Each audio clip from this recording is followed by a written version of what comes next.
علی بن عثمان حجویری صاحب کے مزار کے اوپر بیٹھ کے تو وہ بتا رہے ہوتے ہیں کہ بزرگوں کی ان بزرگوں نے یہ تعلیمات دی ہیں اور کروڑوں کو کلمہ پڑھایا اور لاکھوں کو کلمہ پڑھایا اور یہ وہ ساری چیزیں. ان بزرگوں کا جو واحد تعارف ہے نا دنیا کے اندر وہ ہم آپ کو بتا دیتے ہیں. وہ ان کی کتاب ہے کشف المحجوب. ہم نہیں کہتے ان بزرگوں نے لکھا ہوگا, ہو سکتا ہے لکھا بھی ہو, ہم نہ انکار کرتے ہیں نہ اقرار کرتے ہیں, دونوں طرف پھنسنے والا معاملہ ہے, ہم اللہ پر چھوڑتے ہیں. لیکن آپ کے لوگ اس کتاب کو چھاپ رہے ہیں کشف المحجوب کو, اس کے اوپر تقاریز لگا رہے ہیں اور اس کتاب کو کہہ رہے ہیں جدا کوئی مرشد نہیں ہو کشف المحجوب پڑھ لے. اے پڑھو ذرا کی لکھے ہے کشف المحجوب دے اندر, یہ میں کار نہیں بنائی, یہ میں بریلویوں کا ترجمہ ہی دکھانے لگا. یہ دکھائیں جی ان کو ذرا کشف المحجوب. یہ ضیاء القرآن پبلیکیشن جو پاکستان میں شبیر بردرز کے بعد سب سے بڑا ادارہ ہے بریلوی مکتب فکر کا کتابیں چھاپنے والا, یہ ان کی ہے کشف المحجوب ضیاء القرآن پبلیکیشن کی. اور یہ بھی فرحان بھائی یہ پیج بھی ذرا دکھانا ہے, میں نے جو اس کے اوپر نشان لگائے وہ بھی اس میں کور کرنے ہیں. یہ ذرا میں آپ کو دکھا دوں, یہ کسی کوئی عام للو پنجو نے نہیں کام کیا ہوا, یہ پورا پیج کور کریں. یہ ریڈ لائنیں میں نے, یہ فضل الدین گوہر صاحب نے اس کا ترجمہ کیا اور پیر کرم شاہ صاحب الازری صاحب نے کوئی 20-25 صفحات کی اس کے اوپر مقدمہ لکھا ہے. اس کشف المحجوب کے اوپر پورا مقدمہ لکھا ہے, یہ میں نے انڈر لائن کیا ہے. ان کا مقدمہ ہے, کوئی عام آدمی کا نہیں ہے. جسٹس بھی تھے اور بہت بڑے عالم دین بھی تھے بریلوی مکتب فکر کے, ان کا مقدمہ لگا ہوا ہے کہ بڑی بہترین کتاب ہے.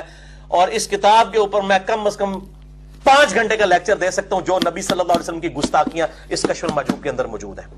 پھر میں ان سے پوچھتا ہوں, یہ کہیں گے جی, پھر یہ کہیں گے جی او جی تبدیلی ہو گئی ہے, تو پھر چھاپتے کیوں پہ تبدیلی ہو گئی ہے؟ جی جو چیزیں قرآن و سنت کے مطابق ہیں وہ لے لیں. او بھائیو کیوں لئیے, پہلے ہی قرآن و سنت موجود ہیں. یہ میرے والد صاحب کے لیے بھی ہے. یہ مجھے کہتے ہیں جو اچھی چیزیں, بھائی اچھی چیزیں ادھر سے کیوں لینی ہے, میں نے اینڈ کر کے کان کیوں پھڑا؟ اچھی چیز جو قرآن و سنت کے مطابق ہے وہ لے لیں, تو وہ پہلے ہی قرآن و سنت میں موجود ہے, وہ کیوں لے لیں؟ وہ تو قرآن و سنت سے لیں گے نا. جس طرح وہ الیاس قادری صاحب کبھی حدیث بیان کر رہے ہوتے ہیں, وہ کہتے ہیں جی جلال الدین سیوطی لکھتے ہیں اپنی کتاب میں, حالانکہ وہ حدیث بخاری کی ہوتی ہے, تو سیوطی صاحب کا نام میں کیوں لوں چوتھے ملے 800 سال بعد, میں صحیح بخاری کا حوالہ کیوں نہ دوں؟ تو جو قرآن و حدیث کے مطابق ہے وہ کیوں لے لیں؟ وہ ان کا احسان ہے ہمارے اوپر, ان سے اچھا قرآن و حدیث تو ہم سکھا رہے ہیں پھر الحمدللہ گستاخیوں سے پاک. کہ ایسے بندے جس نے یہ کتاب لکھی ہے, ظاہر ہے یہ تو آن کرتے ہیں, یہ تو کہتے ہیں ان کی کتاب ہے, یہ کوئی انکاری نہیں ہے. لیکن آپ دیکھیں اس کتاب کے اندر انہوں نے کیا گستاخی کی ہے, وہ میں ان کو دکھا بھی دیتا ہوں. اس کتاب کے اندر انہوں نے تصوف کے جو 12 گروہ لکھے ہیں نا جی, ان میں سے ایک گروہ ہے باجزید بستامی کا ماننے والا. ٹھیک ہے جی, اس گروہ کے اوپر جب انہوں نے چیپٹر باندھا ہے فرقہ تیفوریہ, یہ دیکھیں جی, یہ دکھائیں جی فرقہ تیفوریہ, اور یہ اس کے نیچے آپ کو نام بھی نظر آ جائے گا. پہلی لائن کے اندر ہی انہوں نے باجزید بستامی کا نام لکھا ہوا ہے, کیونکہ ان کے نام کے اندر یہ لفظ آتا تھا, ان کی طرف یہ منسوب ہے گروہ, جیسے جنیدی ہیں, قادری ہیں, اس وقت یہ گروہ چلا کرتے تھے. ظاہر ہے یہ 5ویں صدی ہجری میں علی بن عثمان حجویری ہو گزرے ہیں, 465 ہجری میں یہ فوت ہوئے ہیں. یہ دیکھیں یہ لوگ ابو یزید, یہ باجزید بستامی نے اپنے بیٹے کا نام یزید رکھا ہوا ہے. اچھا, یہ بستامی صاحب ان کے اوپر چیپٹر باندھا, اور اس میں پھر ایک انہوں نے سکر اور صحف کا باب باندھا اسی چیپٹر کے اندر. یہ 267 پیج ہے ضیاء القرآن والوں کا. یہ والا پیج ذرا دکھانا ہے جی ان کو, یہ والا, یہ میں نے انڈر لائن کر دیے ہیں, 2-3 لائنیں میں نے انڈر لائن کی ہیں. سیدنا داود علی نبینا علیہ الصلوۃ والسلام کی گستاخی کی ہے. ان کے ایک صحابی اوریہ کی بیوی کے ساتھ جو تہمت والا معاملہ جو یہودیوں کے ہاں مشہور تھا, اس کو انہوں نے اس سے جو ہے وہ صحف ثابت کیا ہے صوفیاء کا.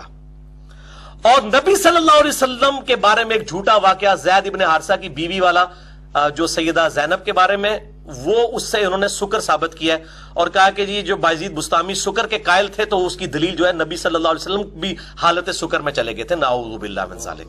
اپنے بزرگ بابوں کو بچانے کے پیچھے ان لوگوں نے نبی صلی اللہ علیہ وسلم کی توہین کی ہے, صراحتاً توہین.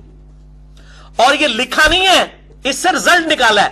یہ کہتے ہیں جی بزرگ بھی تو روایتیں لکھتے تھے, روایتیں تو ضعیف ہوتی تھیں. ہاں وہ بزرگ باپ ہیں جنہوں نے روایتیں لکھی ہیں, کیونکہ انہوں نے صرف روایتیں لکھی ہیں, انہوں نے رزلٹ نکالا ہے. ان روایتوں کو صحیح سمجھتے ہوئے اس سے رزلٹ نکالا ہے. جو بندہ رزلٹ نکال رہا ہوتا ہے وہ مجرم ہوتا ہے. اگر یہ روایت تبری لکھتا ہے وہ مجرم نہیں ہے, وہ اس کے اوپر کوئی باب نہیں باندھ رہا, اس سے رزلٹ نہیں نکال رہا. یہ روایت ابن کثیر نے لکھ کے اس کا رد کیا ہے. اگر وہ لکھ کے مجرم نہیں ہے، اس نے تو رد بھی کر دیا. انہوں نے کوئی رد نہیں کیا، نہ ترجمہ کرنے والوں نے رد کیا اور نہ انہوں نے خود رد کیا، بلکہ اپنے بزرگ بابے بایزید، یزید دے والد صاحب، ٹھیک ہے، ان کا دفاع کیا بایزید بستامی کا، اور کہا جی وہ اگر سکر کے قائل تھے تو ہمارے نبی صلی اللہ علیہ وسلم کی بھی تو ایک دفعہ نگاہ جو ہے وہ سیدہ زینب کے اوپر پڑ گئی، تو وہ زینب جو ہے اس کی دل کی نفرت، اس کے خامن زید ابن حارثہ کے دل میں ہوگی نعوذ باللہ، اور چونکہ نبی کو وہ پسند آ گئی تو اللہ نے اس کے خامن کے دل میں اس کی نفرت ڈال دی، پھر حضور نے خود شادی کر لی نعوذ باللہ. اتنا بڑا سکینڈل نبی صلی اللہ علیہ وسلم کے اوپر باندھا. اور اسی طریقے سے داؤد علیہ السلام کا بھی لکھا کہ اوریا جو ان کا صحابی تھا، اس کی بیوی سیدنا داؤد علیہ السلام کو پسند آئی، انہوں نے اس کو جنگ میں آگے بھیج کے قتل کروا دیا، اور پھر وہ جب قتل ہو گیا پھر اس کی بیوی کے ساتھ خود نکاح کر لیا. یہ دونوں واقعات کو انہوں نے صاحب اور شکر ہے اپنے بزرگ بابے ثابت کی تھے جی.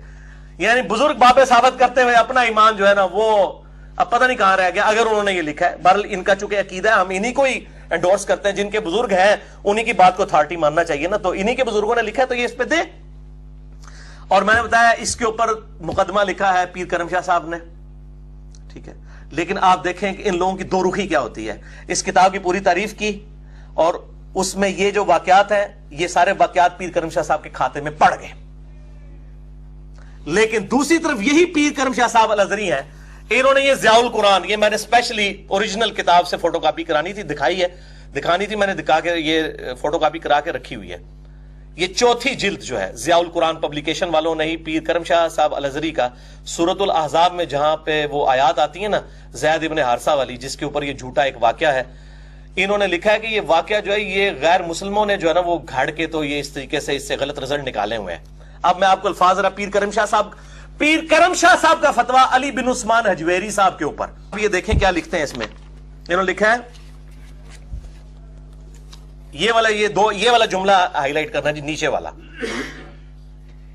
سورۃ الاحزاب کی تفسیر میں صفحہ نمبر 16 پر، چوتھی جلد کے صفحہ نمبر 16 پہ یہ لکھ رہے ہیں، دل ہرگز برداشت نہیں کرتا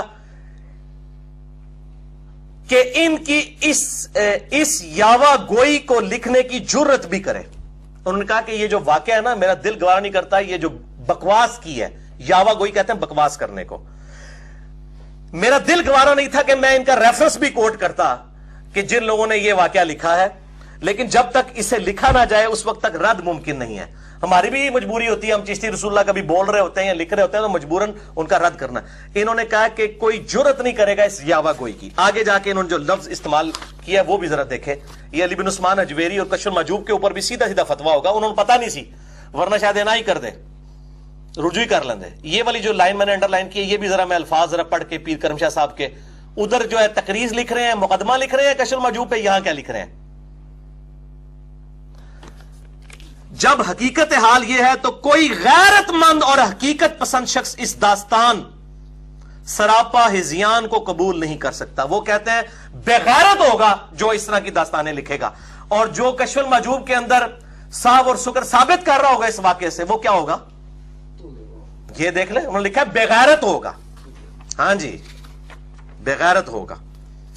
پھر انہوں نے آخر میں جا کے لکھا ہے کہ اس طرح کی جو یہ بھی پیج کور کریں، یہ 2 سرخ لائنیں، کہ اس طرح کی جو روایتیں ہیں وہ حافظ ابن کثیر اور باقی ہمارے جو مفسرین ہیں انہوں نے بالکل ریجیکٹ کی ہیں، اور یہ اصول محدثین پہ کوئی ثابت نہیں ہے. لیکن کشف المحجوب کے اندر آپ دیکھ لیں اس کو نہ صرف ثابت کیا گیا بلکہ اس سے رزلٹ نکالے گئے. ٹھیک ہے، لہٰذا یہ لوگ مجرم نہیں ہوں گے.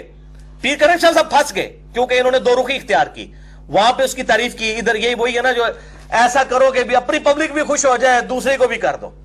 تو اس میں یہ لکھتے ہیں کہ ابن کثیر نے بھی اسے مسترد کیا ہے، علامہ قرطبی نے بھی لکھا ہے کہ جو فسانہ گھڑا گیا یہ ان لوگوں کی طرف سے ہے جنہیں نبی صلی اللہ علیہ وسلم کی عصمت کا علم نہیں ہے، یا انہوں نے دانستہ شان نبوت کو گھٹانے کی کوشش کی ہے. علامہ علوسی کی بھی یہ رائے ہے. یہ کہتے ہیں جن جن لوگوں نے یہ واقعات لکھے ہیں اپنی کتابوں میں ان سے رزلٹ نکالے ہیں، یہ لوگ نبی صلی اللہ علیہ وسلم کی عزت اور عصمت سے واقف ہی نہیں ہیں، جاہل لوگ ہیں یہ، اور یہ لوگ شان نبوت کو گٹانے والے ہیں. کون لوگ؟ یہ لوگ جو یہ کتابیں چھاپ رہے ہیں اور ان بزرگوں کو بھی مان رہے ہیں اگر یہ ان بزرگوں کی عبارات ہیں. چونکہ یہ مانتے ہیں لہذا ہم انہی کی بات کو کہتے ہیں. ہم تو اپنا معاملہ اللہ کے سپرد، نہ تو ہم تو نہ ان کی بزرگی کا اقرار کرتے ہیں اور نہ انکار کرتے ہیں. اللہ کے سپرد ان کا معاملہ، مر چکے ہیں، اپنے انجام کو پہنچ چکے ہیں، اچھا تھا یا برا وہ اللہ کو پتہ ہے. تو اللہ تعالیٰ سے دعا جو حق بات میں نے کہی اللہ تعالیٰ ہمارے دلوں میں راسخ فرمائے. اگر جس بات میں میرے منہ سے کوئی غلط بات نکل گئی تو اللہ تعالیٰ ہمارے دلوں سے معاف کر دے. ہمیں کتاب و سنت کی تعلیمات پر عمل کر کے دوسرے بھائیوں تک پہنچانے کی توفیق عطا فرمائے. سبحانک اللہم و بحمدک اشہد ان لا الہ الا انت استغفرک و اتوب الیک وما علینا الا البلاغ المبین. جزاکم اللہ خیرا.